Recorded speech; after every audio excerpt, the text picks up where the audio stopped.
بسم الله الرحمن الرحيم تبارك الذي بيده الملك وهو على كل شيء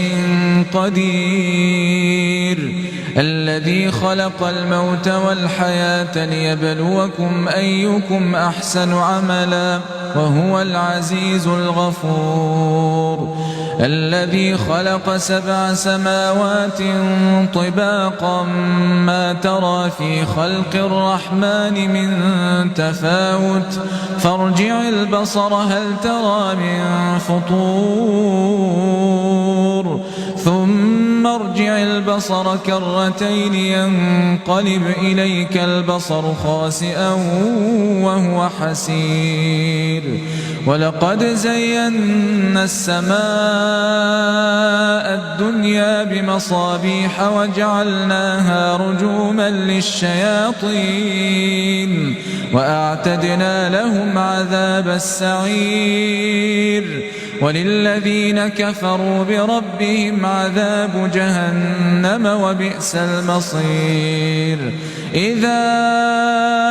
ألقوا فيها سمعوا لها شهيقا وهي تفور تكاد تميز من الغيظ كلما ألقي فيها فوج سألهم خزنتها ألم يأتكم نذير قالوا بلى قد جاءنا نذير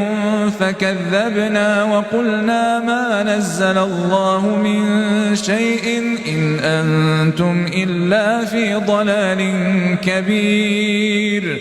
وقالوا لو كنا نسمع أو نعقل ما كنا في أصحاب السعير